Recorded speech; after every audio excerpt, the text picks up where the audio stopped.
खुलुमबाय दिनै फुंबिलिनि खौरांफोरा जाबाय गिबि खौराङाव दङ पाकिस्तानखौ हेफाजाब होनानै फेसबुकआव कमेन्ट पस्ट खालामनायनि थाखाय क'क्राझार गसाइगावनि प्रफेसार मोहम्मद जैनुल आबेदिननि हेंथायै एफआइआर नं 65/2025 नि केस होनाय जादों।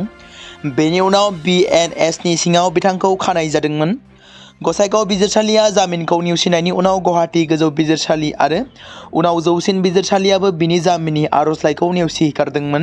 बुधबारखालि भारतनि जौसिन बिजिरसालिया फिन खेबसेबाव गसाइगावनि प्रफेसार मोहम्मद जैनुल आबेदिनखौ गोख्रों रावजों सोंखारिदों। प्रफेसार जैनुल आबेदिनआ पाकिस्तान आरो भारतारि आइजो आरो हिनजावसाफोरनि फारसे हेफाजाब होनानै ससियेल मिडियायाव गाज्रि आरो सोंखारिजाथाव बिबुंथि होदोंमोन।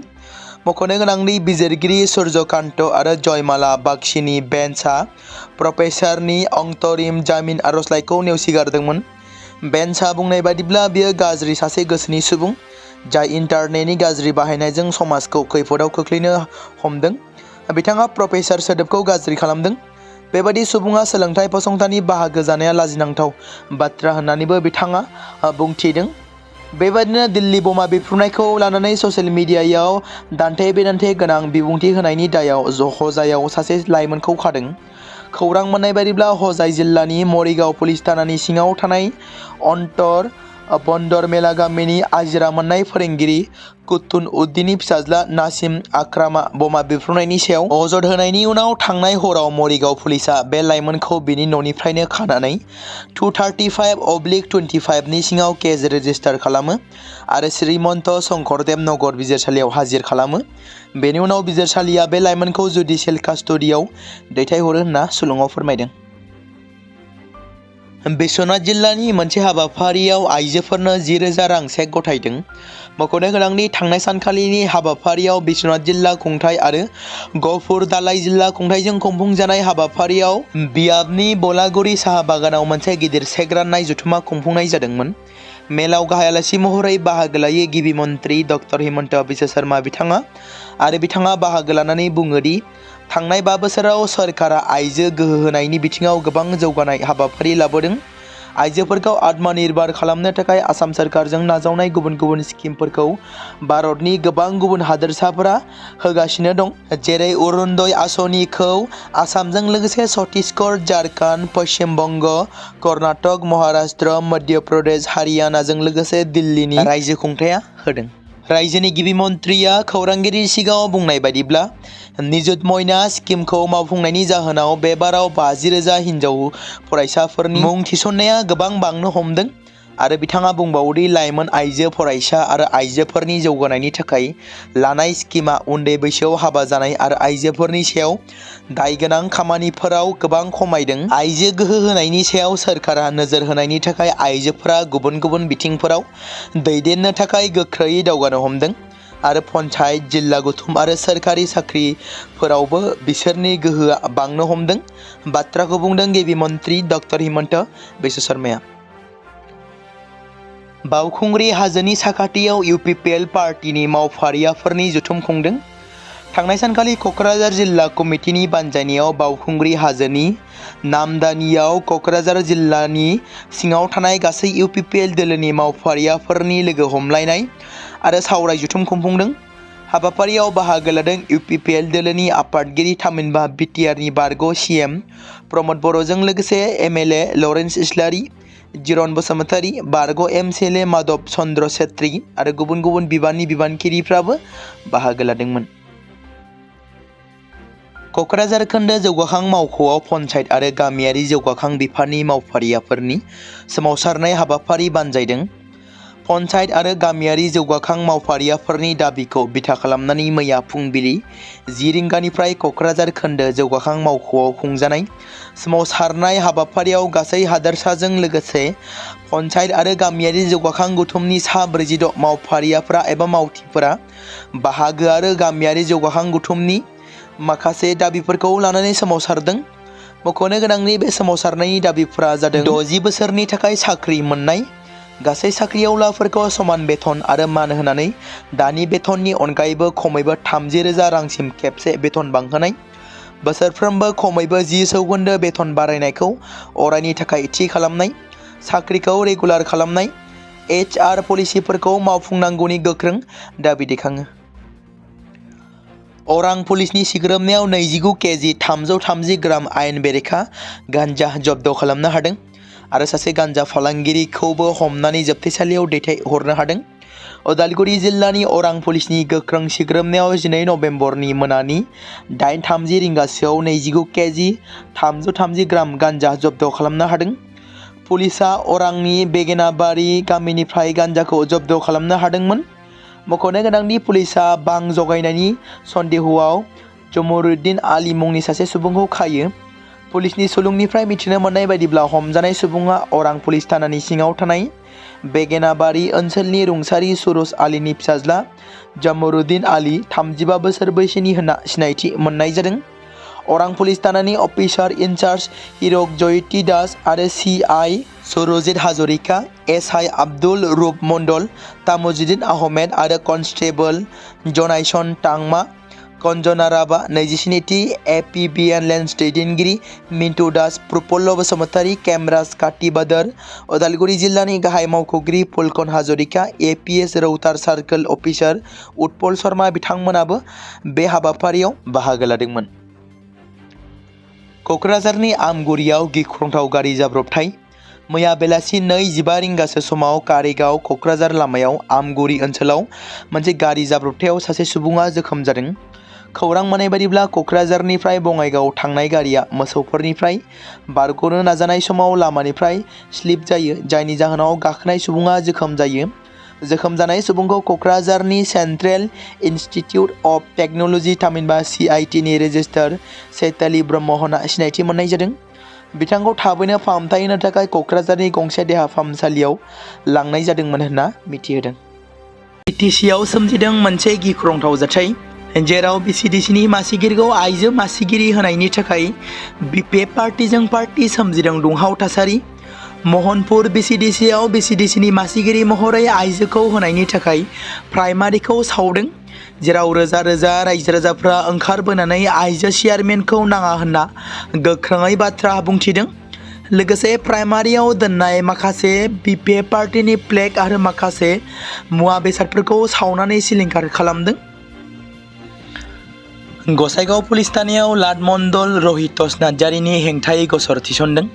क'क्राझार जिल्लानि सिङाव थानाय गसाइगाव सार्कोल मावख'आव गोदानै रां जाख्ल'नायनि अजद सोराङाव फैदों, जायनि जाहोनाव सुबुंफोरनि गेजेराव गोबां जिंगा सिखांनाय थासारि सोमजिदों। मावख'नि सासे लाट मण्डल, जायनि सिनायथिखौ रहितस नार्जारि होनना मिथिनो मोनदों, बिथांनि सायाव हा रेबगान्थिखौ लानानै गोबां बेले बेजे थगायनाय खामानिफोरनि अजद थिखांदों। अजद होनाय बायदिब्ला बे जेंनाया 2 नं बोरिसाथाम गामिनि थागिबि रुंसारि मुजिबुर रहमाननि मोनसे हा खोन्दोनि सायाव जादों।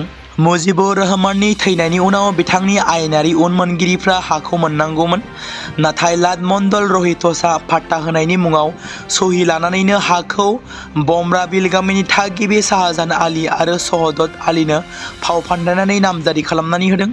अजद होगिरिफ्रा बुंबावदों दि बिसोरनि सागानफोरखौ सोलो आरो थगायनायनि गेजेरजों लानाय जादोंमोन।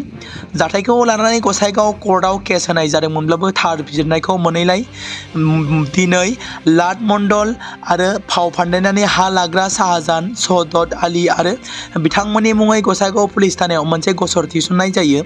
लोगोसे खौरां बिजोंनि गेजेरजों BTC सोरखारखौ बेनि सायाव हा लानो खावलायहरदों सैनांनाय सुबुंफोरा। आसाम सोरखारा साख्रिआवलाफोर आरो बिसोरनि नखरफोरनि थाखाय जोबोद गोजोनथाव खौरां फोसावदों। रायजोनि गिबि मन्थ्रिया थांनाय सानखालि केबिनेटआव बुंनाय बायदिब्ला अख्रां जाब्रबथायाव जिउ गोमायोब्ला रायजोनि साख्रिआवलानि नखरा 2 कौटि रां मोनगोन। जाब्रबथायाव थैयोब्ला एबा आबुङै बेंगुरा जायोब्ला 1 कौटि रां होनाय जागोन। जाब्रबथायाव खावसे बेंगुरा जायोब्ला 80 लाख रां होनाय जागोन। मिथिंगायारि एबा सरासनस्रा थैयोब्ला नखरनो 10 लाख रां होनाय जागोन। हादोरसा सोरखारनि मावफारियाफोरनि थाखाय लाथिख' बेसेननि बीमा मावथांखि गिबि मन्थ्रिया जागायदों, जायनि गेजेरजों बेफोर रांफोरखौ मोननो हागोन होनना गिबि मन्थ्रिया बुंदों। बजालि पुलिसनि मोनसे हानजाया खालामनाय मोनसे अपारेशनाव मैनुद्दिन मुंनि ड्राग्स फालांगिरिखौ हमनो हादों। बेजों लोगोसे पुलिसा बिथांनिफ्राय सन्देह गोनां हिर'इन गोनां गं 12 प्लास्टिकनि कन्टेनारफोरखौ जब्द खालामनो हादों, जेराव जब्द खालामजानाय बेसादफोरनि लिरथाया गासै 16 ग्रामसो जागोन। गुबुन मोनसे अपारेशनाव हानजायानो साहिदुल इस्लाम मुंनि गुबुन सासे ड्राग्स फालांगिरिखौबो खानो हादों, जेराव बिथांनिफ्राय सन्देह गोनां हिर'इन गासै गं 13 प्लास्टिकनि कन्टेनार बोखांनो हादों। हमजानाय सानैबो फालांगिरिफोरखौ बबिनिपुर पुलिस थानायाव बजालि पुलिसा सोंथि खालामगासिनो दं होनना मिथि मोनदों।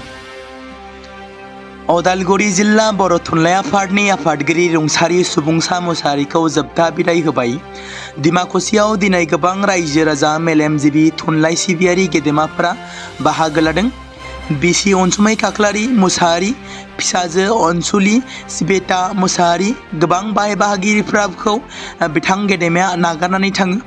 मिरु थुनलाइ आफाद जिल्ला एबसु डिमाकुसि एबसु गुदि बर' थुनलाइ आफाद डिमाकुसि बाथौ बियाब गेलेमु आफाद डिमाकुसि जौगाहां आफाद चेम्बार्स अफ कमार्स डिमाकुसि Shekhar Shankar Jyoti higher secondary school UN academy UN Brahma high school Paschim Patla बायदि आफादफोरजों लोगोसे फरायसाफोराबो बिथांनि जोबथा बिदायखौ मान बावो। मख'जाथि जोबथाहां बोनाय समसिम बिथाङा फोरोंगिरिजों लोगोसे बर' थुनलाइ आफादाव खामानि मावबाय दंमोन। बर' थुनलाइ आफादनि गाहाय नेहाथारि नीलकान्त गयारिया रुंसारि मुसाहारिनि जोबथा बिदाय होनाय समाव बाहागो लायो। क'क्राझार सहरनि गेजेराव सुबुंफोर हान्थिग्रा फुटपाथ गेजेराव गणेश मुसुखा लुनो नागिरनायनि सायाव सासे गागि खौरांगिरि प्रितम ब्रह्म चौधुरिया फेसबुकआव ओरैबायदि पस्ट खालामदों। गावनि पस्टनि गेजेरजों सुबुं थावनिनि गेजेराव आरजाथावै मुसुखा लुनो नागिरनायखौ हेंथा खालामनानै ओरैबायदि फोरमायदों दि क'क्राझारनि सासे गागि खौरांगिरि प्रितम ब्रह्म चौधुरिया बिथाङा लिरदों, क'क्राझारनि लायन्स क्लाबा क'क्राझार जेडि र'डआव थानाय प्रगति भवननि साखाथियाव थानाय शहीद बेदिनि खाथि फुटपाथनि लामानि सेराव थानाय हाखौ दखल खालामनानै गंसे गणेश मुसुखा बानायनो थांगासिनो। नाथाय बेयो मोनसे गोब्राब सोंलु सिखांदों। मोनसे मुखुब सुबुंफोरनि थांलाय फैलाय हान्थामेलानि लामा फुटपाथावनो गंसे मन्दिर माबोरै लुनो हायो? साननैसो सिगां कमिटिया बेनि अन्थाइ खाम्फा गायसननो थाखाय बिटिसिनि EM मुनमुन ब्रह्मखौ हांख्रायनानै बेनि अन्थाइ खाम्फाखौ गायसनजेनबाय। बेफोरबादि दखल खालामनाया थाबायग्रा सुबुंफोरनि थांलाय फैलायखौ होबथानायनि अनगायैबो सुबुं थावनि शहीद बेदि मोननैनिबो गोथारथिखौ नेवसिनाय जादों। फोथायनाय आरो सिबिनाया गमामायै गावारि आरो सन्माननि गेजेरजों जानो नांगौ, नाथाय फोथायनायनि एबा सिबिनायनि मुङाव मोनबो हाबाया सुबुं रैखाथि, नोगोरारि आब्रुथि एबा रायजोआरि सम्पथिफोरखौ आघात होनानै जानो नाङा। गोबां लांदां आरो आरजाथाव जायगाफोर दं जेराव बेबादि मन्दिरखौ रायजो राजाफोरनि जेबो जेंना खालामा लासेनो मान होनानै लुनो हायो। बे समाव मोनसे गोनां फोसावथाय बर' सावथुन नायनानै मोजां मोनग्रा गासै बर' रायजो राजाफोरनि गेजेराव लानानै फैदों मोनसे बर'नि OTT प्लेटफर्म गोनां, जाय प्लेटफर्मनि गेजेरजों नोंथांमोना बर'नि गोदान गोजाम सावथुनफोरखौ नुनो मोनगोन। थांनाय माखासे बोसोर सिगां बर'नि गेजेराव लानानै फैनाय निउबो एप बायदिनो फिन आरोबाव लानानै फैदों बर' रायजो राजाफोरनि थाखाय। बे बाथ्राखौ मख'नाया गोनांदि 2025 मायथाइनि जानुवारि दानाव ओंखारनाय आंगो स्ट्रिम मुंनि मोनसे OTT प्लेटफर्म गोनां निउबो एपनि गेजेरजों नोंथांमोना गोबांथार बर'नि सावथुनफोर जेरै ट्रेजेडि, रमान्टिक, एक्सन आरो कमेडिजों बुंफबनाय सावथुनफोरखौ नुनो मोनगोन। जेरै सनानि नखर, थांखि गैयै समाज, अनसुला आफा, हिर', बिमा बायदि बाजै, अर, थैसाम, वान्टेड, संदान आरो रं नाम्बार बायदि सावथुनफोरा मख'जाथाव। बेफोर सावथुनफोरखौ नायनो थाखाय नोंथांमोना गिबियावनो आंगो स्ट्रिम एपखौ गाव गावनि मबाइलाव थानाय प्ले स्ट'रनिफ्राय डाउनल'ड खालामनानै लोगोसे इनस्टल खालामनानै गावनि मबाइल नाम्बारजों लगइन खालामनानै लाग्रोनांगोन। बेनि उनाव नोंथांमोना गोबांथार नुनो मोनै सावथुनफोरखौ गुगोल पे, फन पे आरो पेटिएमजों रं नाम्बार सावथुनखौ नायनो थाखाय 60 रां आरो संदान सावथुनखौ नायनो थाखाय 80 रां, वान्टेड सावथुनखौ नायनो थाखाय 60 रां, थैसाम सावथुनखौ नायनो थाखाय 60 रां बेबायदिनो गोबांथार नुनो मोनै सावथुनफोरखौ नायनो थाखाय सुबिदा खालामनानै होदों आंगो स्ट्रिम प्लेटफर्मा। फिन नोंथांमोननि गेजेराव फोरमायबावनो लादों बर' सावथुन नायनानै मोजां मोनग्रा गासै बर' रायजो राजाफोरनि गेजेराव लानानै फैदों मोनसे बर'नि OTT प्लेटफर्म गोनां, जाय प्लेटफर्मनि गेजेरजों नोंथांमोना बर'नि नुनो मोनै सावथुनफोर जेराव गोदान गोजाम सावथुनफोरखौ नुनो मोनगोन। बे बाथ्राखौ मख'नाया गोनांदि 2025 मायथाइनि जानुवारि दानाव दिहुनजानाय आंगो स्ट्रीम मुंनि मोनसे OTT प्लेटफर्म गोनां एपनि गेजेरजों नोंथांमोना गोबांथार बर'नि ट्रेजेडी, रमान्टिक, एक्शन आरो कमेडीजों बुंफबनाय सावथुनफोरखौ नुनो मोनगोन। जेरै रं नाम्बार, संदान, वान्टेड, थैसाम, अर, बिमा बायदि बाजै, हिर', अनसुला आफा, थांखि गैयि समाज, सनानि नखर बायदि बायदि सावथुनफ्रा मख'जाथाव। बेफोर सावथुनफोरखौ नायनो थाखाय नोंथांमोना गिबियावनो आंगो स्ट्रीम एपखौ गावनि मबाइलाव थाखानाय प्ले स्ट'रनिफ्राय इनस्टल खालामनानै गावनि मबाइल नाम्बारजों लगइन खालामखांनायनि उनाव नोंथांमोना गोबांथार नुनो मोनै सावथुनफोरखौ गुगोल पे, फन पे आरो पेटिएमजों रं नाम्बार सावथुनखौ नायनो थाखाय 60 रां, संदान सावथुनखौ नायनो थाखाय 80 रां, वान्टेड सावथुनखौ नायनो थाखाय 60 रां, थैसाम सावथुनखौ नायनो थाखाय 60 रां, बेफोरबायदिनो अर सावथुनखौ नायनो थाखाय 60 रां पे खालामनांगोन। बेबायदिनो गोबांथार नुनो मोनै बर' सावथुनफोरखौ नायनो थाखाय सुबिदा खालामनानै होदों आंगो स्ट्रीम प्लेटफर्मआ।